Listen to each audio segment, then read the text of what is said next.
Where'd this major victory come from?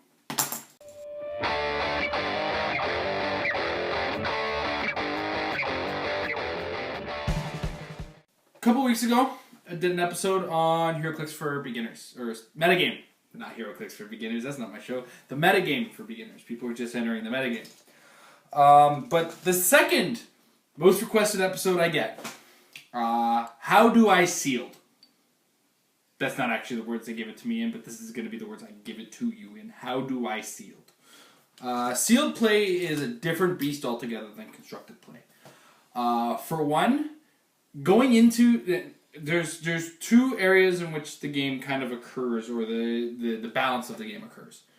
Everybody walks in to that with nothing except the dice and the tokens you plan to use. And at that point, everybody's equal. Then everybody's handed 2 packs, everybody's still equal. Then everybody opens those packs and looks what's inside, and then the game falls apart. So what you're forced to do in Sealed is build on the fly. Now, stylistically, when you hear me say about the way I play in general, especially if you paid attention to the way I play in War of Lights and my videos talking about the War of Light, I can't do it. You cannot play my style of play, my usual style of Heroclix play, in a sealed environment. Because sealed is not an environment where you get I'm going to use this word, contingency.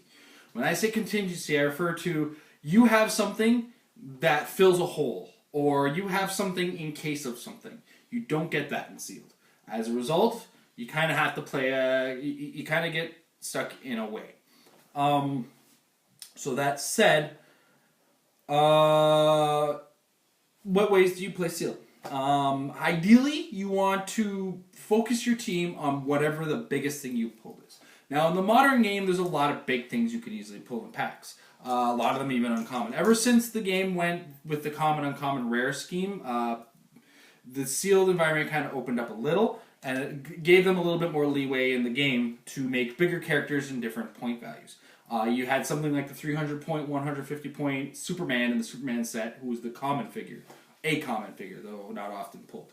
Then there's uncommon figures, like, I'm gonna steer the conversation to the time right now. WizKids Opens are currently happening, and the WizKids Opens are running Heroclix sealed environments with Guardians of the Galaxy. War of Light is also occurring right now, so I'm going to be talking about those two. It's actually month 5 right now of the War of Light. So when I talk about War of Light, you've got uncommons, like the Weaponer of Cord and Sodomyat. Weaponer of Cord was wave 1, Sodomyat was wave 2. Going into month 5 and 6, a lot of stores are able to run combinations of wave 1 and wave 2 packs. So both these figures are pretty much guaranteed to be on your board. Now granted, those seals are a little bit higher than 300 points in month 5 and 6, so you have more leeway to work with those ones, plus you also have the resource in some venues. When you're absent resource, though, in the WizKids Open environment, you're playing in the Guardians of the Galaxy set. Now, Guardians of the Galaxy has some strong figures, ranging from the common of the common, to the super rare of the super rare, to the chasey of the chase. And I'm going to reference my conversation with Adam Friedman. So if you've seen this conversation with the conversation we had with Adam Friedman, that would be Metal Lab episode 7. You're going to hear a lot of what we said already. That's kind of the point of the Metal Lab. The Metal Lab is where you hear the long form of what I'm going to try to say in the metafix. Or, sometimes it'll encourage that. So we talked to Adam about him playing in the WizKids Open, and he played with a 300-point Beyonder. And as a matter of fact, a lot of 300-point Beyonders showed up. One of the things to think about when you're going into a sealed tournament is what you're going to see. In his environment, it was a 64-player cap on a WizKids Open. So it's 64 players. That's 2 packs per players. That's like 128 packs. So you're going to see more than one set of the figures across the board. It's like 10 bricks. Yeah, it's 10 bricks, so 5 cases, give or take. Yeah, 120. It's a lot of packs. If it's 20 packs, 20 cases is like 6 cases plus 8 packs, right?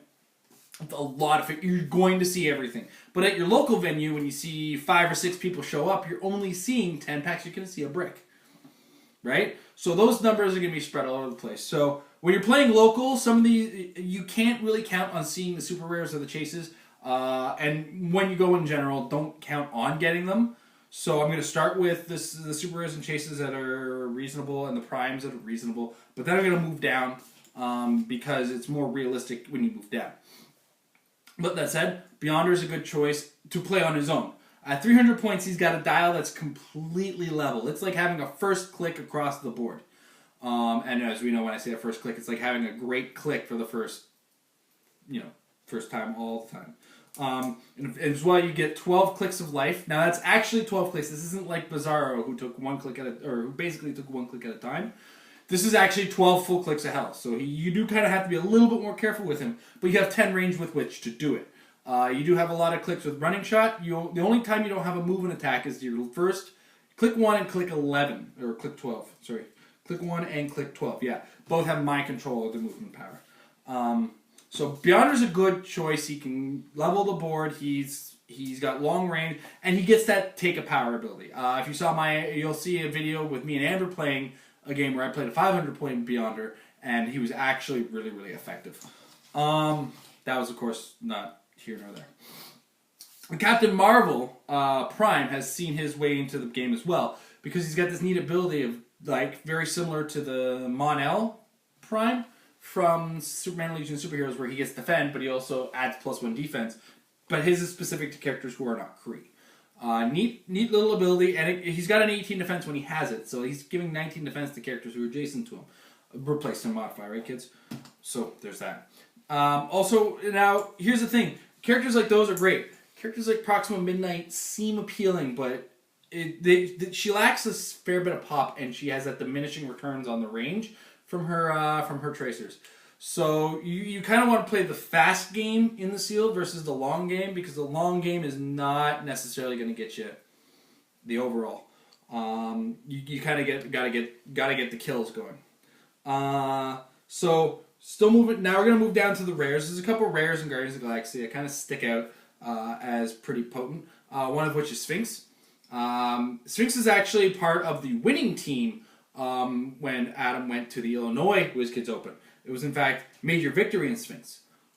Sphinx, with his teleportation discs and his pulse wave and probability control shape change, he's a heck of a threat. Plus, he's also indomitable. And, of course, major victory. We all know who he is. This means nothing. This figure is great. As well, in the rares, you got Thanos. Now, Thanos is playable on his own in the fact that you do start the game with some extra damage, and you can point out a character on your opponent's team to start taking extra damage from Thanos. Granted, if you move back up, and if you have a Thane, I would play a Thane over a Thanos any day, because the Thane is a third of the price and has got about the same output of damage, if not more.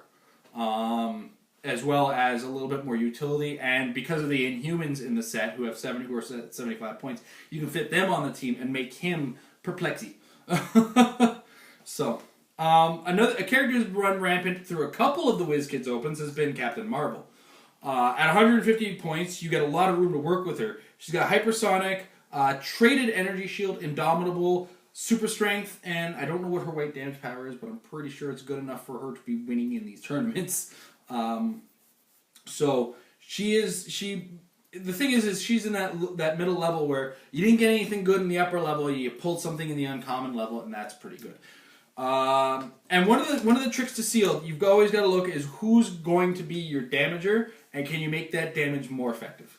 The value of certain powers in sealed goes up exponentially when you consider the environment you're going to play in. If you think about Perplex in an environment of Constructed, Perplex is a good power. Perplex in Sealed is a great power. It's the same with Probability Control. In fact, Probability Control, it goes from in Constructed, where it's like mandatory, in Sealed, where it's rare and broken.